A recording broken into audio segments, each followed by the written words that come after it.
Then last of all, Baby Bear sat down in front of his tiny bowl. "My porridge is too hot as well!" cried Baby Bear in his squeaky voice, and he began to cry. But it was such a lovely morning, they all decided to go for a walk in the woods until their porridge cooled. No sooner had they left the cottage than a little girl came skipping along the path. Her name was Goldilocks, because she had lots of golden curls.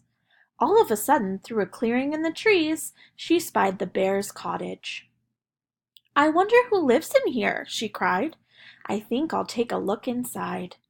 She peeped in the door and saw 3 bowls of porridge on the table, just ready to eat.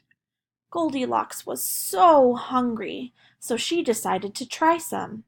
The first was too hot, the second too sweet, but the third little bowl was just right.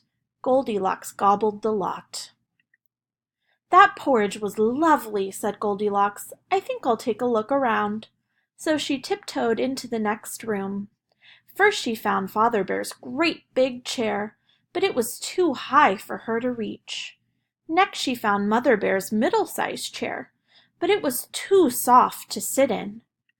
Then she spotted Baby Bear's tiny chair, so she sat down.